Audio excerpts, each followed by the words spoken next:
Hello दोस्तों, welcome है nerd sprout में फिर एक बार। 5 ऐसी कौन सी मिस्टेक्स है जो आपने ऑनलाइन सेल के दौरान नहीं करनी चाहिए। तो चलिए देखते हैं। पहली वाली कौन सी है। कभी भी याद रखे, आपको जो चाहिए वो आपने नहीं खरीदना है। अब आप बोलोगे यार बड़ी अजीब एडवाइस है।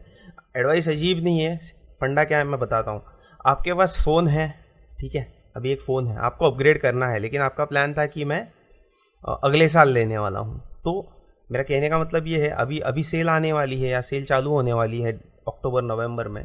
तो मैं कह रहा हूँ तभी आप सेल फ़ोन को या आपके मोबाइल फ़ोन को अपग्रेड ना करें। अगले साल तय किया है तो अगले साल ही करें, क्योंकि सेल तो हर साल आने वाली है, हर टाइम आने वाली है, जब जब उसका टाइम होता है तब बराबर है।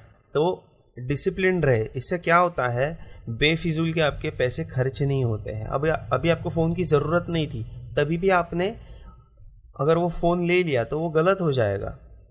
आप बोलोगे नहीं मैं एक्सचेंज में ले लूँगा, यहाँ ले लूँगा, वहाँ ले लूँगा। ज़रूरत ही नहीं थी ना लेकिन एक्सचेंज करने की भी। फ़ोन सब सही चल रहा है आपकी कोई चीज़ अटक नहीं रही है उसकी वजह से। तो आप क्यों बेवजह आपके 20,000 में जो फ़ोन लिया था उसको 8,000 में बेचकर और 10,000 रुपये खर्च करके कुछ और, या 20,000 रुपये खर्च करके कुछ नया फ़ोन लेना चाहते हो। ज़रूरत क्या है? सेल है इसीलिए, सेल है इसीलिए मत खरीदो। आपको चाहिए इसीलिए मत खरीदो, ज़रूरत है इसीलिए खरीदो। जैसे आप अगर फैमिली में रहते हैं तो आपको लग रहा होगा कि अवन लेना चाहिए, तो अवन एक ज़रूरी चीज़ है आज की तारीख में। माइक्रोवेव जो है, क्योंकि खाना गर्म हो सकता है उसमें, कुछ चीज़ें बन भी सकती है। आपको अगर बच्चे हैं तो उनके लिए भी बहुत सी चीज़ें उस अवन में बन जाती है। तो वो एक बहुत किफ़ायती आपकी परचेज़ होगी, क्योंकि उससे फ़ायदा भी सबको होगा। तो इसीलिए खुद की जो चीज़ें हैं वो दूर रखें, उसको अभी तुरंत ना खरीदें। हाँ, अगर आपका सेल फ़ोन ख़राब हो गया या बहुत 2-3 सालों से अगर आप सोच रहे हो कि मैं फ़ोन खरीदूँ, तो आप खरीद सकते हैं। लेकिन बस सेल चल रही है और इसीलिए आपको ख़रीदना है तो वो चीज़ ना करें।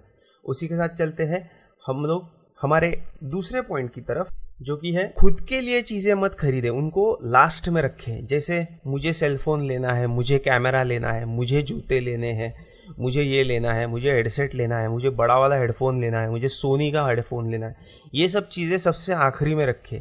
पहले कभी भी ज़रूरत की चीज़ें, जो फैमिली की ज़रूरत की है या आपके भी ज़रूरत की है, हेडफोन ये ज़रूरत नहीं होती है। हमारा दिमाग हमेशा हमको झूठ बोलता है कि यार ये तो तेरे को चाहिए ही, अरे ये तो तेरे को लेना ही, और कितने दिन रुकेगा, अभी नहीं जिएगा तो कब जिएगा।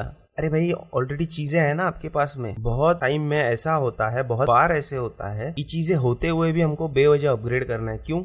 वो नहीं पता है, बस कूल है। तो ये गलती मत करना। अभी बहुत से लोग होंगे यार कि बंदा कुछ भी बता रहा है। देखो, आपको शायद अभी रियलाइज नहीं होगा, थोड़ा एज और होने के बाद आपको रियलाइज होगा कि बेवजह इलेक्ट्रॉनिक कचरा आपने जमा कर लिया है और वो फिर हेडफोन जो आपने खरीदा हो यहाँ वहाँ पड़ रहा है, आप उसको इस्तेमाल भी नहीं कर रहे। तो इसीलिए एक्स्ट्रा की चीजें ना खरीदें। खुद के लिए भी चीजें खरीदनी है तो सबसे आखिरी में उसको रखें, पहले जो चीजें आपको जरूरी है वही खरीदें। उसी के साथ चलते हैं हम लोग हमारे थर्ड पॉइंट की तरफ, जो कि है पैसे के बारे में। आपके जो पैसे है आप उसको बहुत इंटेलिजेंटली यूज़ करें, क्योंकि क्या होता है सेल के अंदर आप जब खरीदने जाओगे आपको 50 चीज़ें दिखाई देंगी, ये भी खरीद लेता हूँ, वो भी खरीद लेता हूँ, वो भी खरीद लेता हूँ। तो उससे क्या होता है, आपका जो बजट होता है वो हिल जाता है और आपका दिमाग आपको क्या बोलता है, अरे भाई सेल तो यही महीने है, ये पेमेंट तो मैं बाद में भी कर दूंगा, है ना, कि EMI भी मिल रहा है तो 2-3 महीने में कर दूंगा, या 6 महीने का EMI ले लूँगा। अरे क्या ज़रूरत है 6 महीना अटक के रहने की।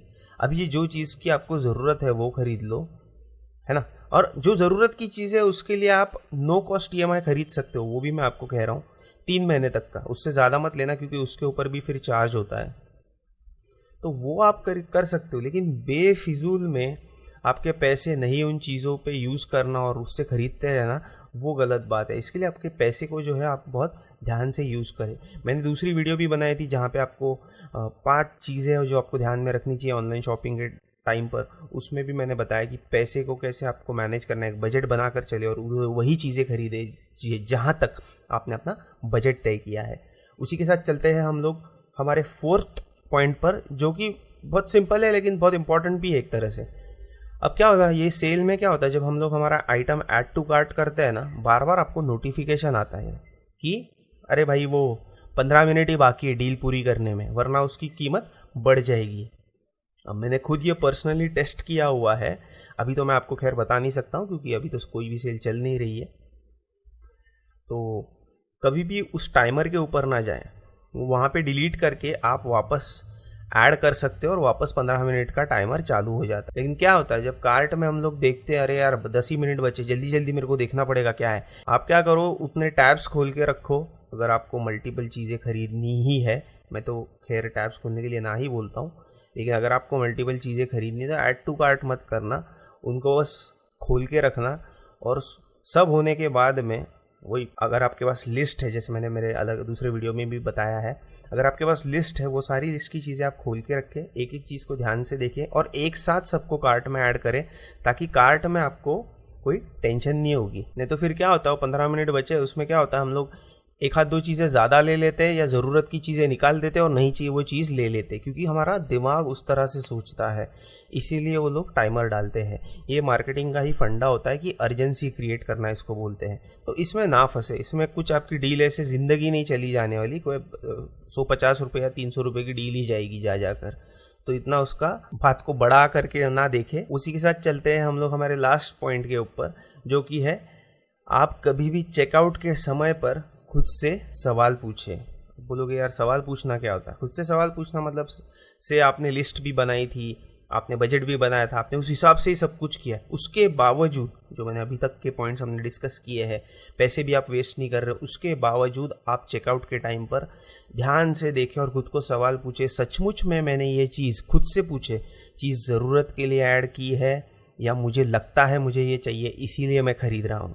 ये अक्सर होता है, बैचलर्स में तो बहुत होता है, मैं खुद भी बैचलर हूँ, मेरे साथ भी बहुत बार हुआ है, तो मैंने भी वहीं से लर्न किया है कि इतनी बार बेफिजूल की चीज़ें हम लोग खरीद लेते नहीं, ये तो काम में आने वाला है। डेस्क लैम्प क्यों चाहिए? जहाँ मैं रहता हूँ वहाँ इलेक्ट्रिसिटी नहीं जाती है, पूरी खिड़की से लाइट आती है, तभी भी स्मार्ट डेस्क लैम्प चाहिए। क्यों चाहिए आपको? समझ रहे हो? इस तरह के झूठ हम लोग अक्सर खुद से बोल देते हैं और उस वजह से बेफिजूल में हमारी कमाई है वो फालतू चीज़ों में चली जाती है। मैं ये नहीं बोल रहा हूँ डेस्क लैम्प ज़रूरी नहीं है, लेकिन मेरे सिचुएशन में ज़रूरी है क्या? मेरी तरह कभी लाइट नहीं जाती है, कुछ भी नहीं होता है, मतलब इलेक्ट्रिसिटी नहीं जाती है, कुछ भी नहीं होता, तो क्यों चाहिए डेस्क लैम्प? नहीं, वो माहौल चाहिए। अरे क्यों माहौल चाहिए भाई? कुछ भी पढ़ने के लिए करने के लिए सूरज की रोशनी काफ़ी है, और नहीं है तो रूम की तो रोशनी होती है। तो इस हिसाब से ये बस एक उदाहरण है कि दिमाग अपने आप हमको कैसे बेवकूफ़ बनाता है। इसीलिए चेकआउट करने से पहले एक बार ध्यान से सवाल कर ले। अगर आपकी वाइफ है उनके साथ भी आप एक बार कंसल्ट कर लें और उसके बाद ही आप चेकआउट करें, और हर एक ऑप्शन को ध्यान से पढ़े, क्योंकि बहुत सारे जो ऑप्शन होते हैं उसके अंदर आपको डिस्काउंट मिलता है, नहीं मिलता है, फिर आपको खरीदने के बाद मालूम पड़ता है। ठीक है, तो उस हिसाब से आप ध्यान रख के लास्ट टाइम पे एक बार चेकआउट को देख लें। तो यही है दोस्तों 5 पॉइंट जो बड़े इंपॉर्टेंट है ध्यान में रखने के लिए। अगर आपको वीडियो पसंद आई होगी तो शेयर करें, सब्सक्राइब करें और लाइक करें। हम लोग ऐसे ही वीडियोस और बनाने वाले हैं, या आप हमें कमेंट में बताएं कि किस तरह के वीडियोस बनाने चाहिए। देखने के लिए धन्यवाद।